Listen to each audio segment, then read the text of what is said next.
¿qué tal? Muy buenas noches, bienvenidos a Noticias 22, gracias por estar con nosotros en este miércoles, ya saben que es internacional, tenemos diáspora cultural que nos va a llevar a Bélgica y también es miércoles de visión global y desafortunadamente iniciar con una muy triste noticia. Rafael García Villegas, Mamás y Rodríguez Gueman, platícanos.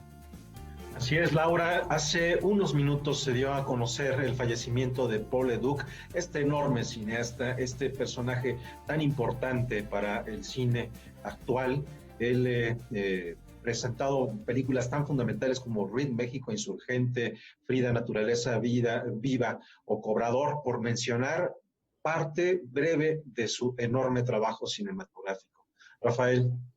¿Qué tal, Gueman, Laura, amigos del auditorio? Hola, Laura Regis, a la traducción de lenguas de señas mexicana. En efecto, un hombre que supo utilizar el cine como una herramienta de denuncia con profundo sentido social y que nos deja un legado digno de recordar, digno de revisar, de rever, para entender el México que vivimos hoy. ¿Y quién mejor para platicar de este legado y de este recuerdo que Guadalupe Ferrer, a quien agradecemos que nos acompañe esta noche, que acompañó en varias batallas al maestro Leduc, que trabajó muy de cerca con él y que nos puede ayudar a dimensionar la trascendencia de su obra? Guadalupe, ¿cómo estás? Muy buenas noches.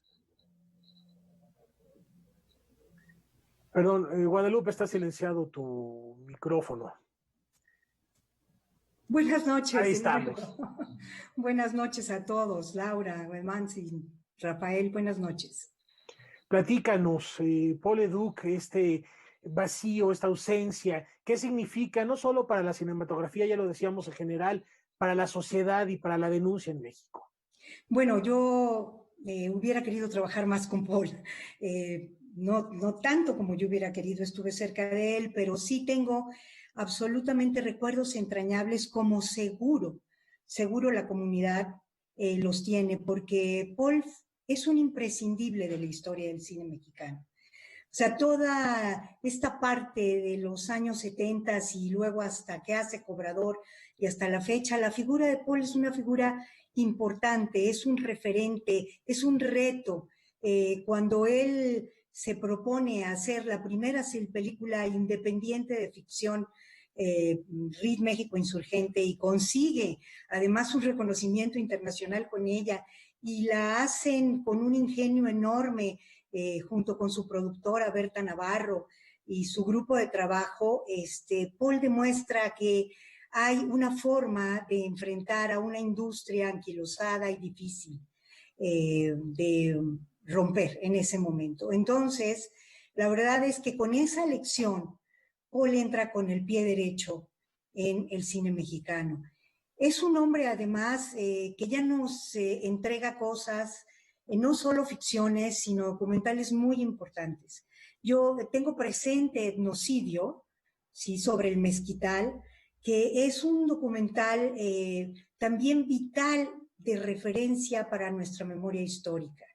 Es fantástico que este documental se haya rescatado recientemente gracias a la intervención del cine, hay una restauración, de IMCINE, perdón, hay una restauración importante.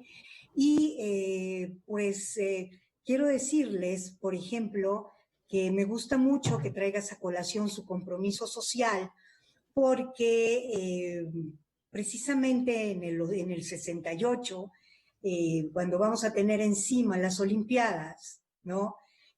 Paul, Berta, Rafael Castanedo, Alexis Grivas, forman un grupo muy interesante que se llama Cine 70. Y así están trabajando con cápsulas para las Olimpiadas. Y por otro lado, Paul está haciendo los comunicados del Consejo Nacional de Huelga del Movimiento Estudiantil del 68. Esto, pues, relaciona a Paul, que ya había estudiado arquitectura en la UNAM, que había estudiado teatro con Sequizano y que estaba cerca del CUEC, de la Escuela de Cine, en alguien, pues, con mucho prestigio dentro de la comunidad universitaria. Tengo muy presente que cuando se estrenó Cobrador en la UNAM, en 2008, llega Paul a presentarla. La sala José Revueltas estaba atiborrada de muchachos que yo creo que no rebasaban la mayoría los 22, 23 años, Y cuando entramos a la sala, cuando entra Paul a la sala, el aplauso de pie estruendoso que le dan estos chicos es fantástico. Y cuando tú les preguntas qué los conmueve tan profundamente de Paul Leduc, te dicen, es que es el que hizo los comunicados del CNH. Entonces, me acuerdo de ver a Paul sumamente conmovido porque tampoco se esperaba esta reacción en 40 años después de que había hecho aquellos documentales. Yo quiero decirles, Paul recibió 6 Arieles de la Academia, recibió el Ariel de Oro de la Academia, recibió el Premio Nacional de las Artes en 2013, merecidísimo, pedido por la comunidad y, o sea, deseando que se lo dieran. Y nadie olvida de los que estábamos en aquel momento en Bellas Artes, aquel discurso cuando se le entregó el Ariel de Oro en defensa del cine nacional. Histórico, fantástico, valiente, sin quitar el dedo del renglón.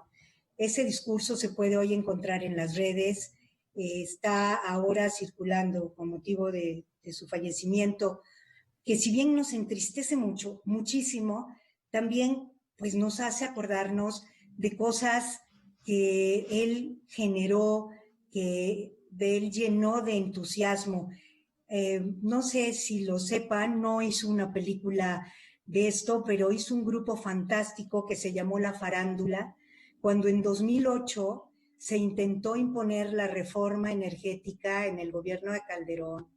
Paul organizó un grupo junto con otros, organizó un gran grupo de artistas que se reunían en el Salón Los Ángeles y que hicimos trabajos pues muy divertidos, pero también combativos para manifestarnos en contra de esta reforma energética. Este era Paul. Paul hacía películas de denuncia, como dice Rafael. Paul tenía los ojos puestos sobre el drama social.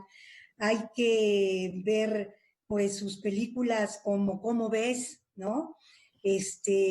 Más allá de su preciosísima y estética película Frida Naturaleza Viva con Ofelia Medina, posteriormente hace ¿Cómo ves?, y allí hay una denuncia importante de la gente que la pasa mal en esta ciudad y la acompaña porque tiene un interés muy particular por la música, ya con un grupo, con grupos de rockeros que luego perderíamos, como a Rodrigo, por ejemplo. Rodrigo sale en esta película de Paul, como Jaime López, el propio Tri, y luego pues los críticos se ven un poco conflictuados algunos, porque hace una trilogía inspirada en esta vocación musical, en donde produce Barroco, ¿no?, que es controvertida para muchos. Es una película que aquí disfrutamos porque nos encanta Alejo Carpentier,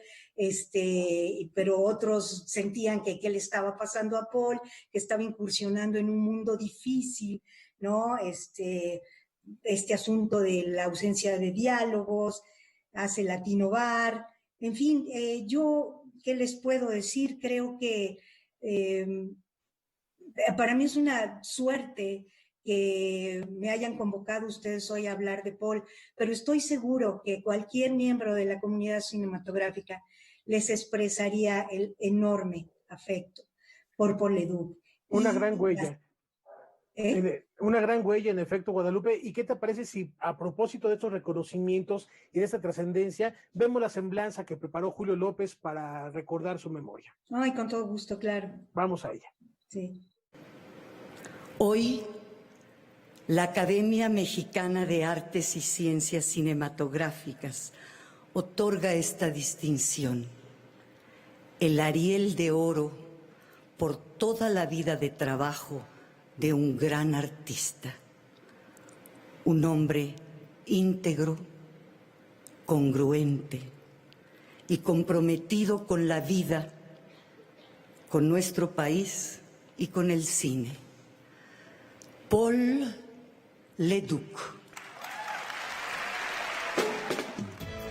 El cineasta mexicano Paul Leduc, director de películas como Reed, México Insurgente y Frida, Naturaleza Viva, murió hoy a los 78 años. En 2013 recibió el Premio Nacional de Ciencias y Artes otorgado por la Secretaría de Educación Pública y en 2016 se paró en un escenario para recibir el Ariel de Oro que le concedían los miembros de la Academia Mexicana de Artes y Ciencias Cinematográficas. Aunque en las últimas 2 décadas se mantuvo alejado de los medios de comunicación, el pasado mes de abril nos concedió una entrevista para hablar del estreno en televisión de su último largometraje, Cobrador, filmado en 2016, donde hablaba de su relación con el escritor Rubén Fonseca y de las dificultades que tuvo para levantar el proyecto. Yo me había salido del cine harto de muchas cosas y me había quedado con algunas obsesiones y una de ellas era las fotos de Sebastián Salgado de las minas de Sierra Pelada, que yo creo que cualquiera que las ve las tiene ya metidas en la cabeza para siempre, ¿no? Y de pronto leí por casualidad, no recuerdo muy bien cómo llegó a mis manos, el cuento de Cobrador de Fonseca, que es un cuento que te da un puñetazo brutal, que te deja tirado durante varios días o semanas, también con imágenes en la cabeza a partir de eso, ¿no? Y se me ocurrió que ligando las dos cosas se podía hacer algo muy interesante. Yo estoy aquí quizá para... A principios de los años 70, en el marco del Festival de Cine de Cannes, Paul Leduc estrenó su ópera prima, Reed, México Insurgente, un proyecto independiente y ambicioso filmado en 16 milímetros en color sepia, producido por Berta Navarro. Hicimos un cine mucho más, para esas épocas, pues por ejemplo, primera vez que hacíamos sonido directo, primera vez que cámara en mano. O sea, se cambió la narrativa muchísimo también en esa época. Y era una película que hicimos con pocos recursos, pero muy larga. Filmamos como 3 meses y íbamos de un lugar a otro. Pero equipos más chicos. Sin embargo, teníamos escenas de miles de gentes. Su película más reconocida fue Frida, Naturaleza Viva, que ocupa el lugar número 50 de las 100 mejores películas del cine mexicano. Por este trabajo obtuvo reconocimiento en Bogotá y La Habana, y en lugares tan lejanos como Estambul. Apenas hace unas semanas la actriz Ofelia Medina hablaba del privilegio que significó trabajar en este filme. Hicimos la película con Paul Leduc en el 85, y pues fue una película que tuvo un éxito mundial y que me enorgullezco en decir que cuando la hicimos muy poca gente sabía quién era Frida Kahlo. En el mundo sí, en Holanda, que fue donde se estrenó, en Dinamarca, en Alemania, sí conocían más de Frida que en México, porque cuando yo propuse a Paul que hiciéramos Frida fue después de habérselo propuesto a muchos directores, que todos me dijeron, ay no, qué horror, Frida Kahlo, ¿quién quiere saber de esa señora tan fea? Imagínate. Paul Leduc evitaba hablar de su trabajo, en cambio siempre aprovechó los reflectores para hablar de lo que le interesaba, de la situación del país, de las injusticias sociales o de la precariedad con la que viven los más desprotegidos con la pandemia. Hoy lo que estamos viendo es que hay una campaña mundial que dice quédate en tu casa. ¿Cómo repercute eso en los que no tienen casa? En los migrantes, en los desplazados, en los indígenas, en los sin calle, los sin techo, como se llaman en Estados Unidos, en Francia, etcétera, ¿no? Hoy nos deja un legado de más de una decena de películas, muchas filmadas gracias a la colaboración de la productora Berta Navarro, quien hace unos meses también nos hablaba de lo que ha significado trabajar con Paul Leduc en tantos proyectos profesionales y de vida. Siempre es yo considero a Paul Leduc muy buen director. Entonces, eso es lo que siempre tengo en mente cuando trabajo con él. Noticias 22, Julio López. Una gran ausencia, una voz que será y seguirá siendo necesaria. La mejor manera de mantenerla presente es a través de su filmografía. Guadalupe Ferrer, muchísimas gracias por compartirnos este tiempo y estas reflexiones en torno a Paul Leduc. Y hay una invitación todavía antes de despedirnos. Claro, yo creo que Paul es un imprescindible. No puede faltar en la historia del cine nacional su figura. Y quiero aquí rápidamente comentarles que Paul inicia la animación en nuestro país, la animación digital. Y a partir de ahí hace La flauta de Bartolo y los animales y una serie de cápsulas muy hermosas para la Secretaría de Educación Pública para enseñarles a los niños la maravilla que es la música. Va a pasar el Canal 22 La flauta de Bartolo, que no está para niños, ¿sabes? La podemos ver todos y disfrutar todos, es fantástica. La van a pasar ustedes el domingo a las 9 de la noche. Y esta película de carácter internacional tan importante, Cobrador, va a pasar posteriormente a las 10:30 de la noche. Yo realmente convido a todo el público del Canal 22 a no dejar de verlas. Pues celebramos esta invitación a ver el domingo el trabajo del maestro Paul Leduc y muchísimas gracias de nueva cuenta, Guadalupe Ferrer. Un beso enorme, gracias por acompañarnos y nos vamos a una brevísima pausa. Gracias.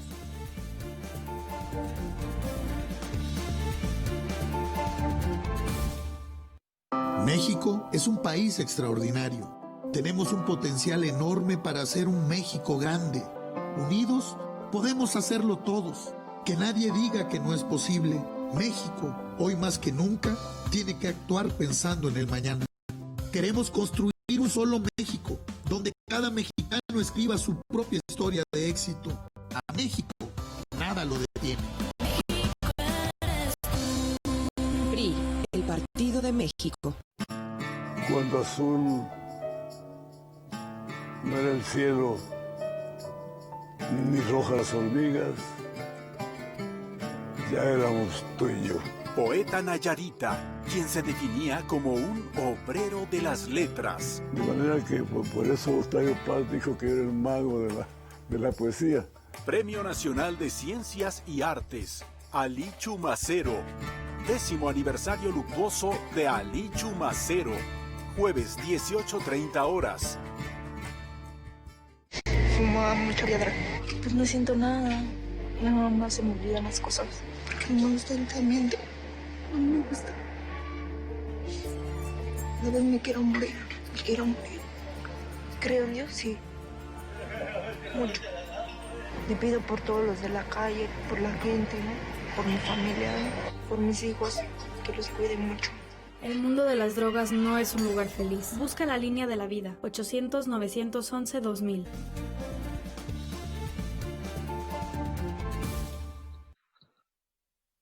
Continuamos aquí en Noticias 22. El Simposio Internacional que organiza la Universidad Juárez Autónoma de Tabasco ya tiene fecha de inicio. Solo participarán las personas que previamente estén registradas para poder estar en todos los momentos de este encuentro. A continuación, nosotros les comentamos cómo, cuándo y dónde pueden hacerlo. Del 9 al 14 de noviembre se realizará el Simposium Internacional y Virtual de Gestión Cultural que organiza la Universidad Juárez Autónoma de Tabasco en colaboración con colectivos culturales europeos y el Instituto de Investigación en Comunicación y Cultura de la Ciudad de México. Se trata de un encuentro que contará con 17 conferencias magistrales y tiene como eje temático la provocación de la prosperidad social. Y coincidimos en la importancia de que a través de las conferencias magistrales, ellos, los conferencistas, ofrecieran al auditorio metodologías clave que en la práctica han podido descubrir, desarrollar, y que esas metodologías de gestión cultural sirvan de luz para todos los que estudian gestión y promoción de la cultura, no solo en nuestra institución, sino en distintas partes del país y otras partes del mundo. La productora audiovisual argentina Ivana Urizar, el compositor y director de coros colombiano Julián Rodríguez Granada, el educador artístico y activista político Felipe Polania, la experta en sostenibilidad y Agenda 2030 Pamela Sousa Cadi y la bailarina Belén Aguirre Correa serán parte de los conferencistas invitados. La temática es diversa, aterriza hacia el periodismo, hacia los museos, hacia los conciertos masivos infantiles, el performance, el uso del espacio. Y bueno, hay una diversidad de temáticas en donde vamos a poder visualizar, identificar estos caminos que han seguido los distintos conferencistas, que algunos de ellos han desarrollado estudios específicos en cultura. El simposio podrá seguirse a través de la plataforma Microsoft Teams. Para ingresar, se requiere un registro previo que se puede realizar en la página de la Universidad Juárez Autónoma de Tabasco. Las conferencias serán gratuitas para los universitarios del mundo. Noticias 22, Karen Rivera.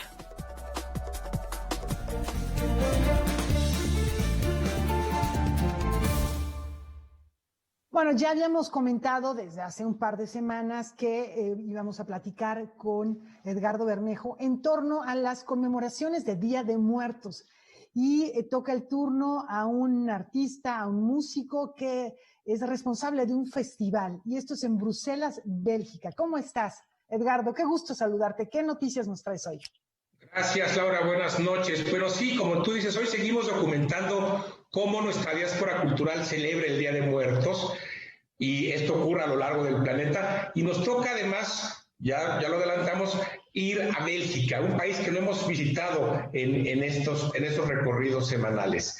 Allí en Bruselas, el músico mexicano que vive en Bélgica, Israel Alonso, ha sido en los últimos 2 años el coordinador artístico de un gran festival de Día de Muertos que se organiza en la Embajada de México, que por cierto quiero agradecerle al embajador de México en Bélgica, Mauricio Escanero, y a nuestra recién llegada agregada cultural, Verónica Ahumada, que son quienes me ayudaron a conseguir esta información.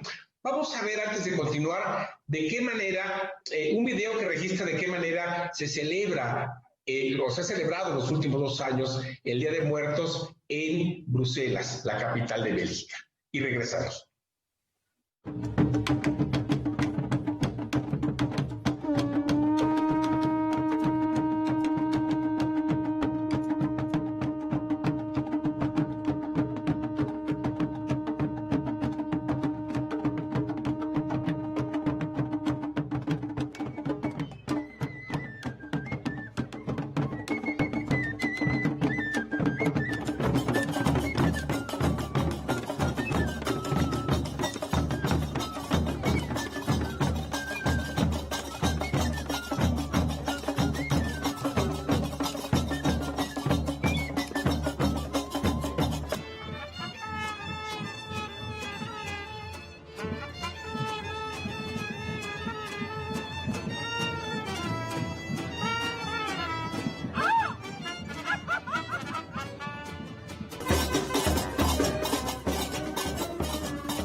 Bueno, fíjate, Edgardo, que yo buscando información encontré una página que se llama NetX, Moving Music, que ahí encontramos mucha información de las actividades que está llevando a cabo Israel Alonso, que además de tomar la música mexicana, también explora mucho en las sonoridades de toda América del Sur, de toda América Latina. Así es. Bueno, Israel es el genio detrás de esto que acabamos de ver en pantalla, que es muy impresionante. Él es de la Ciudad de México y fíjate, con apenas 19 años, como parte de un grupo musical mexicano tradicional, hizo una gira por Europa, estuvo en Alemania, en Polonia, en el país checo, en Holanda, en Bélgica, que es donde finalmente se quedó.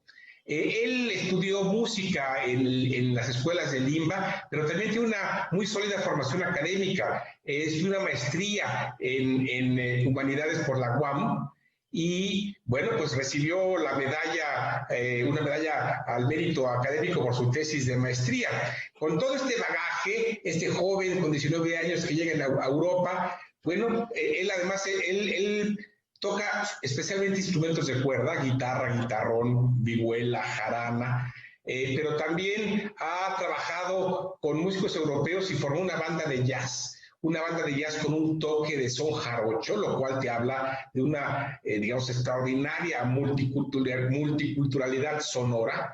Y es este chico, Israel Alonso, quien pues se acercó hace 2-3 años a la Embajada de México, convocó a otros mexicanos que viven en Bélgica y los invitó a organizar este gran festival que ahora pues se ha sumado a la tradición cultural de la propia ciudad. Es decir, la gran riqueza de nuestra diáspora cultural es que no solo llevan la tradición cultural mexicana fuera de nuestras fronteras, sino que crean una propia tradición local en aquellos lugares donde están. Y hemos visto aquí en este video la fuerza, el impacto de esta celebración en Bruselas, que claro, como te decía, pues cuenta con el apoyo de la Embajada de México y de la comunidad mexicana que alrededor de Israel Alonso logran no solo, decía yo, revivir la tradición, sino crearle un nuevo espacio al mapa cultural de Bruselas vinculado al Día de Muertos de México. Ahora, viendo videos de anteriores conmemoraciones, desde luego, pues no teníamos la contingencia que tenemos en esta ocasión, así que habrá que estar muy pendientes de los nuevos formatos, las nuevas maneras que explore Israel para comunicarse y para no perder esta tradición en medio de la situación que se está viviendo en todo el mundo. Seguramente en esta ocasión va a tener que ajustarse a los formatos digitales y virtuales, pero la semilla ya está plantada. Y lo que vamos a ver, yo espero, el próximo año es que regrese este festival que ha llenado las páginas de la prensa local, que se lo cubre la televisión, porque además no solo es el desfile, es una semana de talleres educativos con niños, de muestras gastronómicas, en fin, toda la comunidad bajo la dirección artística de un joven mexicano de la Ciudad de México que nos representa hasta allá en Bruselas. Buenas noticias como siempre. Vamos a seguir la pista a Israel para no perdernos nada, lo que haga Israel Alonso por allá en Bruselas, Bélgica y cualquier otra parte del mundo donde se encuentre. Gracias, Edgardo, y te esperamos la próxima semana. Por lo pronto, bueno, ya que estamos en Europa, ¿qué tal si nos vamos, pues no tan lejos, ya estando allá, a Italia, Rafa? ¿Qué te parecería eso? Me encanta la idea, Laura, y ahorita ustedes están platicando de adecuarse a los nuevos formatos ante esta nueva normalidad, ante la pandemia, y así has tenido que ser con la Semana de la Lengua Italiana, que se ve en la necesidad de transformar su contenido en formato digital, y vamos a ver de qué se trata y de qué va este año la Semana de la Lengua Italiana. La Semana de la Lengua Italiana es una celebración que se estableció hace 20 años en todo el mundo con el propósito de reflexionar sobre el idioma italiano, el cuarto más estudiado en el mundo en comparación con los 60 millones de nativos que lo hablan en Italia y parte de Suiza. Este año, los festejos giran en torno al tema del cómic y la novela gráfica. Realmente la idea de unir gráfica y palabra no es nueva, no es del siglo XX, no es del siglo XXI, remonta mucho más atrás y no es exclusiva de la cultura occidental, además. Pero por lo que atañe a Italia, es interesante que en Pompeya han encontrado grafitis con letras abajo, ¿no? Y eso también en Ostia Antica. De su manera es como algo que se puede asociar al concepto de cómic, o sea, de gráfica, de una imagen con un texto abajo. Y si vemos la pintura de la Edad Media y renacentista sobre todo, ahí también es muy frecuente el fenómeno que quizás en una parte un poco más escondida del cuadro hay un cartillo con un texto que te da como la clave para interpretar lo que es la imagen. Y en el siglo XIX es cuando más se desarrolla ese fenómeno. Es un caso que coincide también con la invención de la fotografía. Entonces era muy frecuente en los periódicos que se dieran imágenes, muchas veces caricaturas, con textos abajo.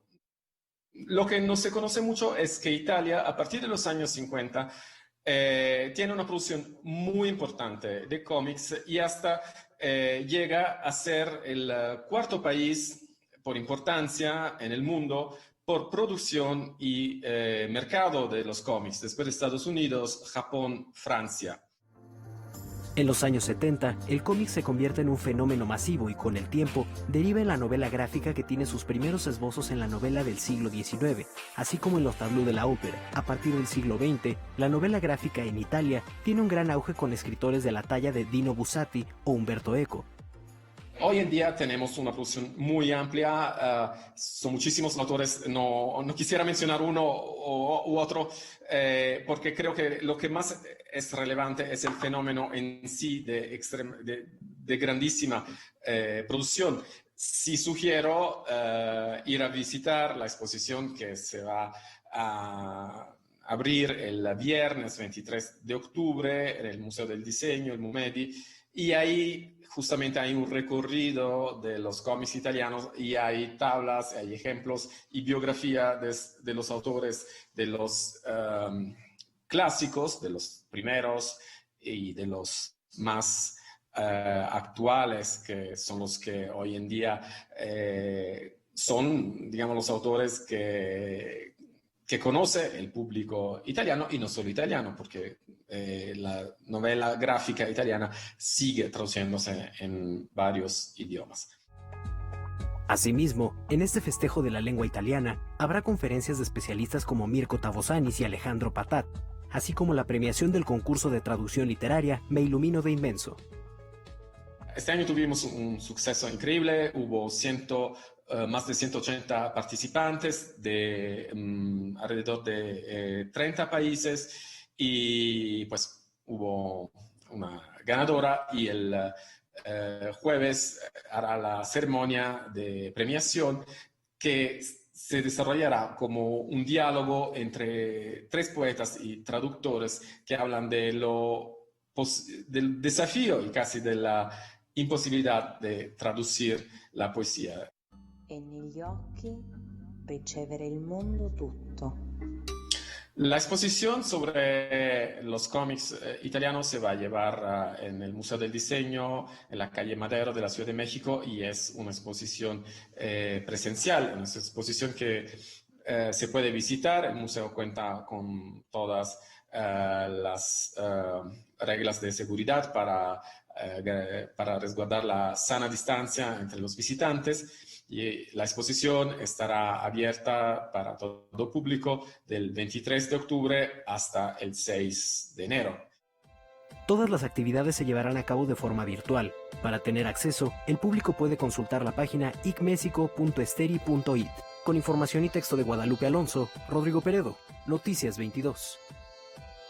Bueno, verdaderamente fascinante toda esta propuesta. Imagínense un escritor, entre tanto los que escuchamos a Dino Buzzati, de quien podemos encontrar una selección de cuentos de él muy buena en Acantilado, editorial Acantilado, y del cómic, nada más les dejo un nombre para quien no lo conozca, a Milo Manara, un extraordinario dibujante y creador de cómics eróticos italiano. Él, una entrevista tuvimos aquí en Canal 22 hace algunos años, un gran personaje. 2 nombres hay nada más para seguir de los tantos que escuchamos. Vamos a hacer una pausa.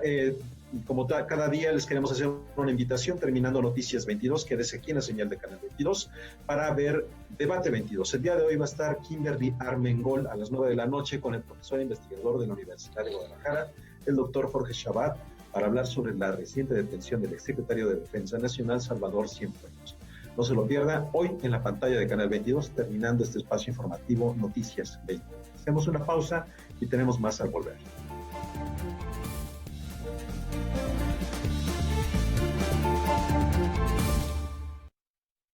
El Gobierno de México y la Secretaría de Cultura están contigo en la distancia. Y te invitan a conocer Contigo en la Distancia.cultura.gov.mx. Es una plataforma de libre acceso en donde encontrarás videos, documentales, libros, recorridos de museos y sitios arqueológicos. Gobierno de México.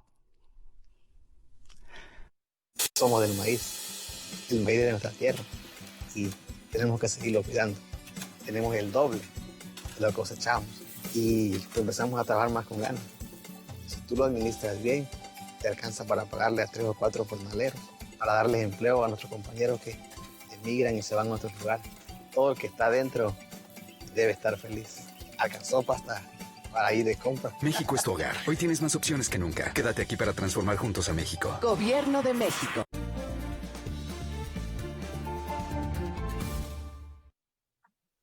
Este año regresa el Festival Internacional de Cine Fantástico Feratum con una muestra de cortometrajes elaborados en menos de 60 horas. ¿Quieren saber más?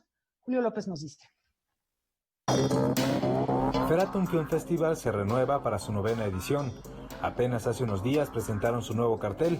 Anunciaron que Pátzcuaro se suma como nueva sede y como preámbulo dieron el banderazo de salida de su primer rally de corto fantástico. Ha sido todo un reto tener que seguir adelante con el festival y este año pues nos decidimos a no cancelar, sino reinventarnos, de ofrecer al público otra forma de llevar el cine al público, a la gente que le gusta el género, ¿no? Originalmente, el rally de corto fantástico se iba a desarrollar en 5 pueblos mágicos michoacanos, pero con la pandemia se redujeron a 2, Pátzcuaro y Tlalpujahua. La idea es destacar las leyendas o mitos de los municipios circundantes. Solo seleccionamos 5 historias, y esas 5 historias se filmaron ya, 2 en Pátzcuaro y 3 en Tlalpujahua. Y bueno, para el banderazo de salida y los parámetros y reglamentos del mismo rally, pues dictaban que el cortometraje tenían que filmarlo en 60 horas y presentarlo con un primer corte. Los trabajos se presentarán en el marco de la 9ª edición del festival, que se realizará de manera presencial y virtual del 19 al 22 de noviembre. La mayor parte de nuestra programación va a estar a través de Cinépolis Click y de Filmin Latino, que son nuestras 2 plataformas principales. Ahí estarán alojados todas las pelis de la selección oficial en competencia, tanto largometrajes como cortometrajes, y de sus diferentes también secciones que tenemos, la internacional, iberoamericana, mexicana, y las que son solo muestra. Cabe mencionar que todas las proyecciones virtuales serán completamente gratuitas previo registro, así que este año el Festival Feratum estará disponible en todo el país. Noticias 22, Julio López. Antes de seguir hablando de cine, un par de avisos parroquiales, por supuesto, de esta Catedral de la Cultura. Celebramos y felicitamos a Joaquín Díaz Canedo, que se hace acreedor al premio Juan Pablo al Mérito Editorial. Un fuerte abrazo. Y también les comentamos, ya lo pueden consultar en nuestras redes sociales y en Noticias 22 Digital, que la Secretaría de Cultura apoyará la participación de creadoras en la iniciativa Mujer Exporta MX, y en conjunto con las Secretarías de Economía y Hacienda y Crédito Público se realizará el seminario permanente Ágora. Mañana les tendremos toda la información, por lo pronto ya la pueden consultar ahí en nuestras redes sociales. Y ahora sí, regresando al séptimo arte, mañana es jueves de cine en Casa Buñuel. Nivada presenta.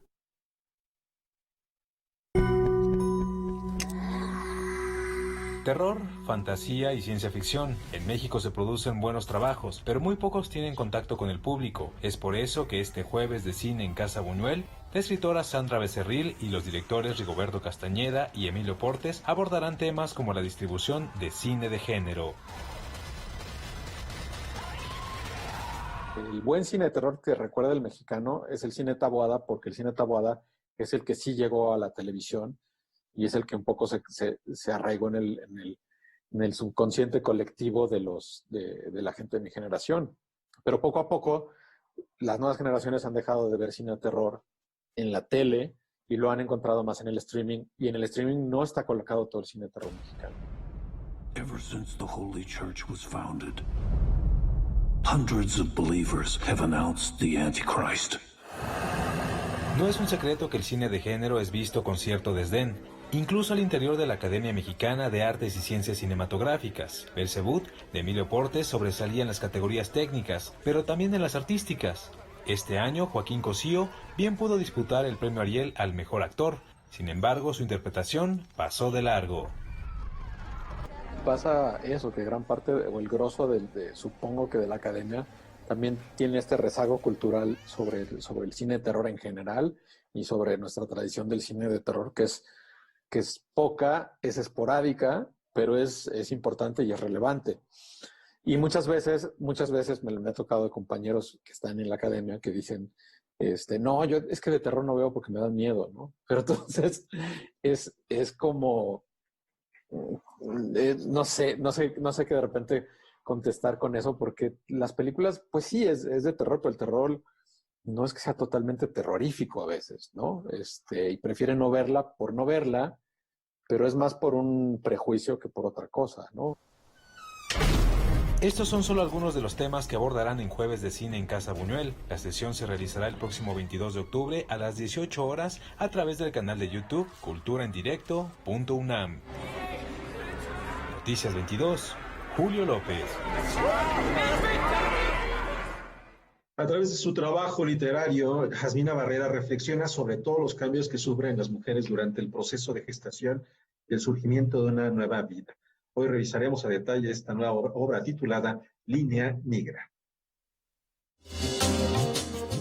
Jasmina Barrera hizo de su embarazo un motivo para desarrollar un diario que pronto la llevó a escribir Línea Negra, creación literaria definida como ensayo novelado y en el que explora múltiples facetas de la gestación y de cómo el surgimiento de una nueva vida en el cuerpo de una mujer genera cambios que van más allá de la biología.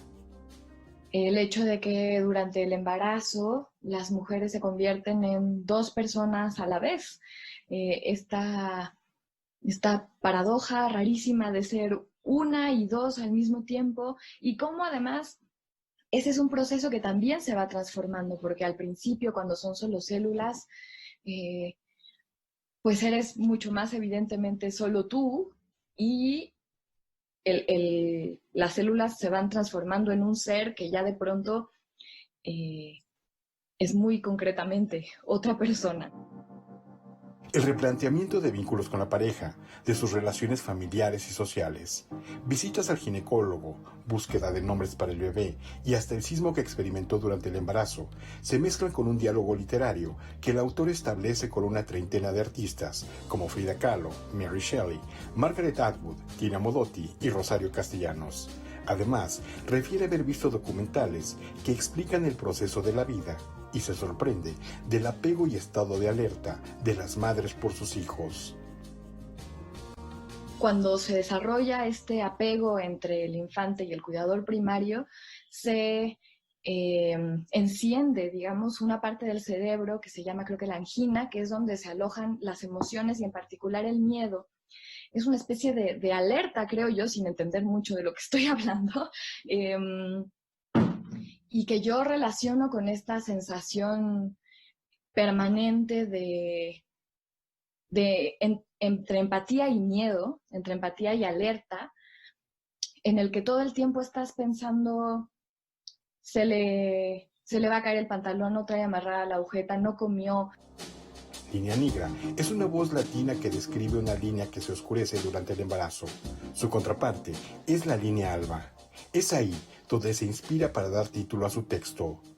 Algunos científicos han dicho que esto es para que el bebé cuando nazca pueda encontrar su camino hacia los senos, que también se pigmentan, se vuelven más oscuros, y los bebés que ven en alto contraste, que además huelen la leche, pueden reptar, y de hecho hay experimentos en los que ponen a un bebé en el vientre y el bebé repta hacia los senos para llegar a la leche. Pero además, Jasmina Barrera advierte un interés por el lenguaje, no solo encauzado a la creación literaria, sino también al vínculo que se establece a través de la palabra entre madre e hijo. De pronto me interesan de manera más marcada temas que de por sí ya me interesaban, pero por ejemplo la literatura infantil es algo que ahora me importa mucho, la transformación durante la infancia de la identidad y de la experiencia de los niños también me parece ahora algo pues muy, muy asombroso y que quiero y que me interesa trabajar, por poner solo un par de ejemplos, ¿no? Porque en realidad, como te decía, es todo, o sea, es que la maternidad reconfigura la vida. Línea Negra aparece bajo el sello Almadía. Noticias 22, Víctor Gaspar. Bueno, todos provenimos del vientre materno, así que es un tema que yo creo que puede ser interesante para cualquier persona a cualquier edad. Además, una muy, muy buena noticia, Jasmina Barrera va a estar con nosotros como columnista. Esto va a ser a partir de mañana, así que pues es un gran gusto que se sume a nuestra nómina de columnistas. una mujer que además es docente en la New York University, que es autora de Cuerpo Extraño o Cuaderno de Faros, entre otras publicaciones. Bienvenida a Noticias 22. Nos vamos a la pausa.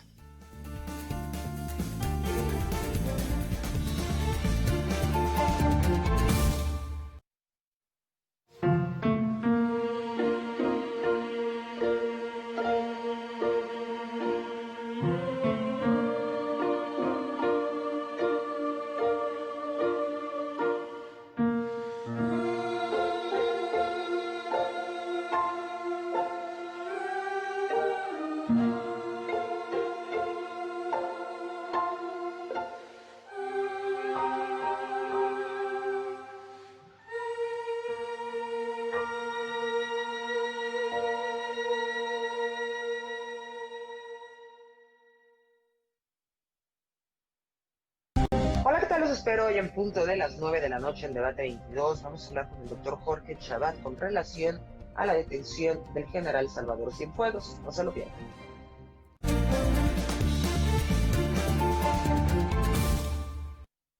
Faltan prácticamente 13 días para los comicios electorales en la Unión Americana. Se está poniendo candente el panorama, pero también interesante lo que sucede en Bolivia después de que Evo Morales se autoexilió porque no querían que se reeligiera. Ahora su partido avasalla allá en Bolivia. Esto y mucho más en Visión Global con la doctora Eliana Rodríguez Santibáñez.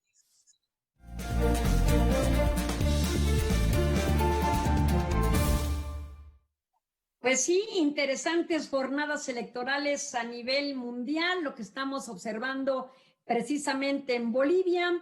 Se acordarán que en octubre del año pasado, en un cuarto intento de Evo Morales por retomar la presidencia, se arma todo un escándalo suscitado precisamente por la opinión de los observadores de la Organización de Estados Americanos, que llevó a la discusión de si se habían respetado los procedimientos para que él fuera elegido. Este escándalo propició lo que para muchos nos pareció un golpe de Estado y para otros simplemente se abstuvieron. La propia Unión Europea se abstuvo de opinar si este había sido un golpe de Estado o no. Aquí tuvimos como exiliado político precisamente en asilo a Evo Morales y luego partió hacia Argentina, donde hoy día pertenece. En ese clima, en ese ambiente de violencia, donde hubieron movilizaciones en las calles por parte de él, el partido político del exmandatario, del Movimiento al Socialismo, por su acrónimo MAS, se suscitaron confrontaciones, también hubieron muertos, y bueno, finalmente la presidenta interina, Yanine Áñez, por fin llamó a elecciones porque se cruzó la pandemia.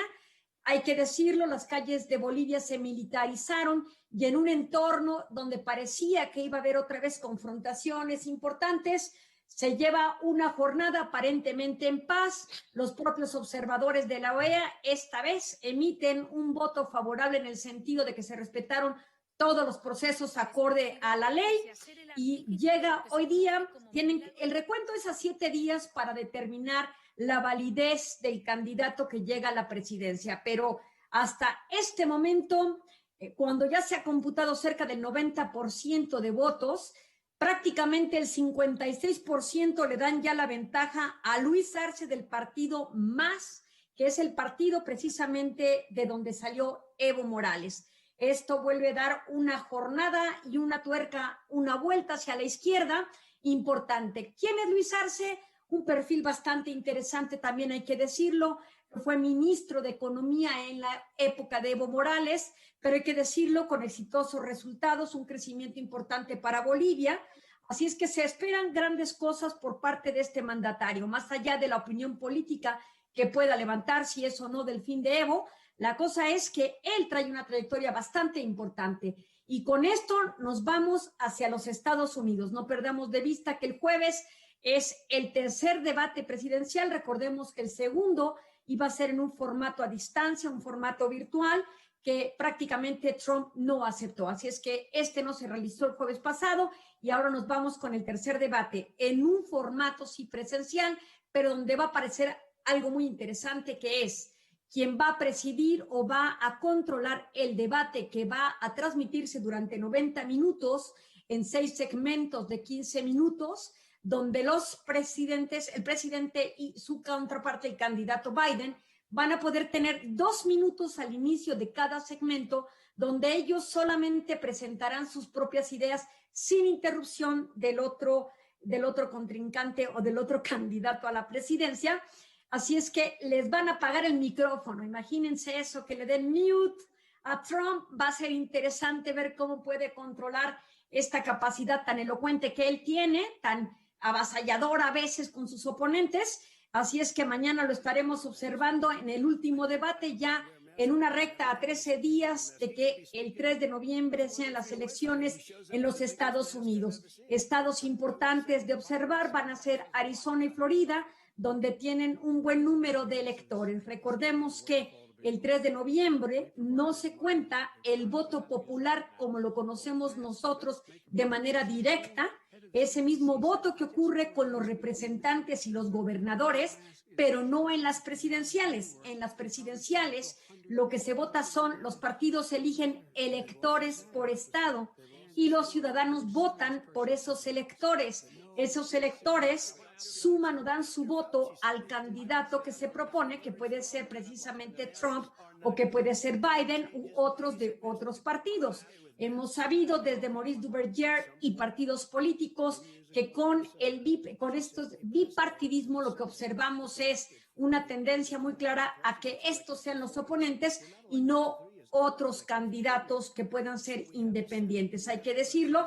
Así es que este es un poco el escenario. El voto latinoamericano, el voto hispano está todavía indeciso en algunos estados. Arizona es mayoritariamente latinoamericano. Sin embargo, hay que decirlo, ya hay generaciones de origen hispano jubilados en Arizona que también tienen una preferencia electoral importante por los republicanos. Así es que va a ser muy interesante observar en los próximos días si la presencia en los debates puede generar un impacto entre los indecisos que permita de los 538 electores el 3 de noviembre se logren 270 por alguno de estos candidatos y que pueda llegar a la presidencia, sea Trump o sea Biden, así las cosas en visión global. Muy interesante, Ileana, y también reflexionar al respecto de cómo algunos medios de comunicación se han pronunciado abiertamente diciendo esperemos que esta sea la única vez que tengamos que hacerlo porque no nos compete a nosotros abiertamente pronunciarnos a favor de uno o de otro candidato, pero sí está rudo cómo está trabajando la opinión pública o los líderes de opinión allá en Estados Unidos a propósito de este proceso electoral. Sí, y es interesante ver cómo Biden sí está despuntando, sí está aventajando al mandatario actual. Sin embargo, esto es algo que se decide hasta el final, ¿no? Incluso hay reglas que previenen lo que puede ser un empate y también cómo podría llevarse a cabo un desempate que sería todavía mucho más costoso políticamente hablando, porque ya se cuentan por estados un solo voto a favor de uno y otro. Entonces, es un tema muy complicado. El sistema electoral de los Estados Unidos no funciona como habitualmente lo conocemos. Esto tiene que ver evidentemente con la esencia y la conformación de los Estados Unidos, que efectivamente comenzó por confederaciones que preservaron una posibilidad de soberanía muy acentuada y que les da esta libertad para luego sumarse a la federación, pero con reglas muy diferenciadas. Entonces, va a ser una jornada interesante. El peso de los afrodescendientes y lo que tiene que ver con el voto latino va a ser importante. Algo sórdido e increíble es la preferencia que están teniendo las mujeres ilustradas, hay que decirlo también, por Biden. Cosas increíbles, anecdóticas, pero que finalmente hay que decirlo. A veces hasta el clima puede impedir que una persona salga o no a emitir su voto, aunque también ya sabemos que aquí ya muchas de las boletas han sido enviadas por correo. Este es un tema importante. Trump ha señalado que el envío de boletas puede ser algo que se genere de manera fraudulenta y por eso habrá milicias custodiando que el voto se realice de forma pacífica, pero que también se contabilice de manera legal. Pues ahí estaremos muy al pendiente, sobre todo mañana en este segundo debate. Y antes de que el productor nos aplique el cierre de micrófono, gracias, Ileana. Nos vemos la próxima semana. Laura Goeman, nos despedimos. Fíjense que me encontré una joyita bastante interesante, alumno de Schoenberg, perteneciente a la Segunda Escuela de Viena. Él es Egon Beres y cumple 135 años, compositor clásico, especializado, musicólogo en música antigua y además profesor también allá en Austria. Y esta es la propuesta. Muchas gracias y nos vemos mañana. Muy buenas noches. Hasta pronto. Chao.